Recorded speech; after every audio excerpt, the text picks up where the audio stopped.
Laura from San Remo is making me cannelloni. I love cannelloni, and we always have the spinach and ricotta one, but not today. You've got something a little bit special. I do. We're doing chicken, mushroom and leek. So classic pie combination, which is how I came up with this recipe. I was eating a pie and I was like, why not put this in cannelloni? That's how inspiration comes along though, doesn't it? Yeah, definitely. A good memory, and then we can create something different with it. Justine, I might get you to start chopping for me if that's right. So I've got some bacon. Yep, fantastic. I've got this fry pan nice and hot. I'm going to pop some olive oil in here and we can start frying off the filling for the cannelloni. You can do this mixture ahead of time. Yeah, definitely. And because we have to cool down the mixture before we can actually fill it into the cannelloni, if you want to do it the day before, and it's simple, it's just a one tray, you can pop it in the oven and it's ready in 30 to 45 minutes. So I'm just adding some thyme, Justine, and I've added a clove of garlic as well, salt and some black pepper.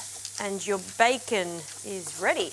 So it looks like a lot of bacon, but it does cook down. It does, and we are making a whole tray of cannelloni, so a whole packet. So we'll just let this cook down, we'll turn the heat down a little bit. We want it to get a little bit of colour, but we want everything to really soften up. Yep, fabulous. Well, while that's happening, maybe I can get on to chopping your mushrooms. Yes, thank you.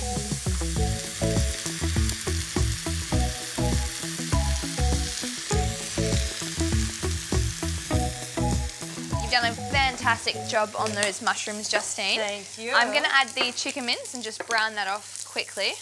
And we just want to get a nice caramelisation and break it up, because we obviously are putting this through a piping bag, so we just have to make sure that the mixture is all the same consistency and nothing's too chunky in there. So Justine, we've also got some porcini mushrooms. So obviously they're dried and we've rehydrated them in a bit of water, which we're also going to use. So if you wouldn't mind actually taking out the mushrooms, just chopping them the same size as the other ones. A really great thing to have on standby. And the smell, I mean, it's that concentrated, intense mushroom smell. If you don't like mushrooms, this one's not for you. No, and you're missing out.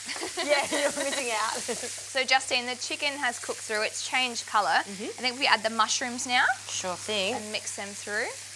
And then we'll add that porcini water as well. And that's basically just going to cook down the mushrooms and soften everything up.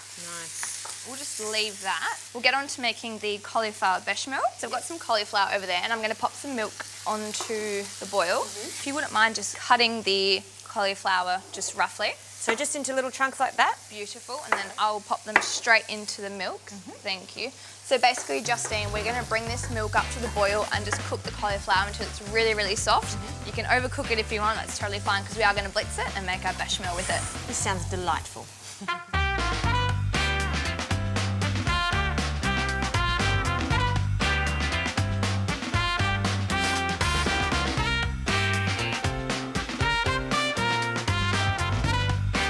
So Justine, the chicken mixture has cooled down completely. I'm going to pass this over to you, and if you could add the egg and grate some cheese into it, basically just going to make the mix. It's going to help firm up the mix, obviously give it a bit more flavour, but do ensure that the mix is completely cool, because otherwise the egg will scramble. So the cauliflower is really nice and soft. I've taken out the bay leaves that we did add in for the flavour.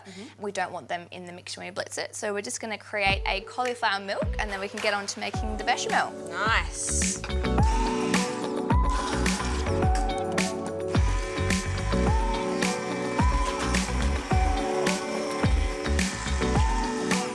That is done, so I might pass you this. And then if you also wouldn't mind passing me the flour. How much would you like? About 3/4 cup, so 100 grams. So it's basically equal parts butter and flour. So we want to melt the butter first. You've done a great job with the mix. If you want to pop it into a piping bag, it's the easiest way to stuff the cannelloni into. So this butter has melted, Justine.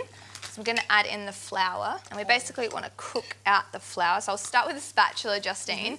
But I may need to eventually use a whisk just in case we get any lumps in. We really want it to be nice and smooth. So that's pretty much done. So I'm going to use a ladle and then just slowly ladle in the cauliflower milk and cook it out. All right, I'll finish doing this. We'll finish the bechamel and then we can start assembling our cannelloni. Sounds good.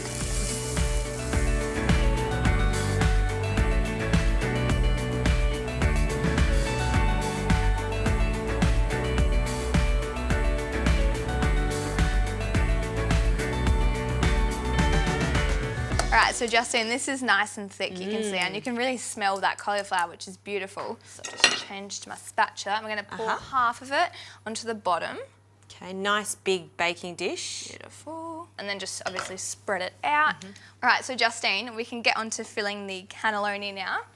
So they're a really pretty shape, and I think this is probably the best part to get the kids involved. They look like little flowers. Yeah. Basically, we're just going to fill the cannelloni with the piping bags, and you can show everyone how. Basically, This is my favourite job. Perfect. So we just pop the piping bag straight in and just squeeze so that the filling fills up the whole cannelloni. Right, so Justine, once we've finished piping all of the cannelloni, we'll pop the rest of the sauce on top and cover it with some foil.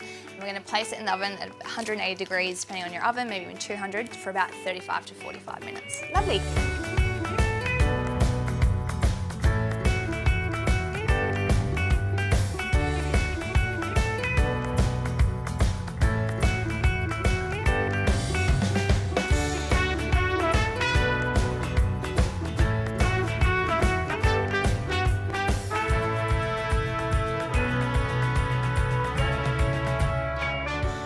So Justine, the cannelloni are ready, but I will mention that we did take off the foil with about 10 minutes to go, and we did crank it so we get that beautiful caramelised top. It smells delicious. Awesome, let's cut into it. Hopefully I cut in the right spot between one.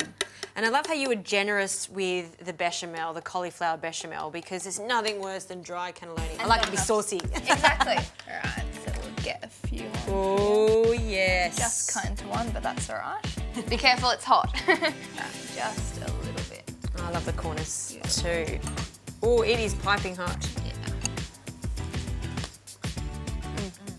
Tastes like a pie. It tastes like a delicious chicken and mushroom pie. Yum. And that cauliflower bechamel is just divine. That is definitely a winner. Excellent.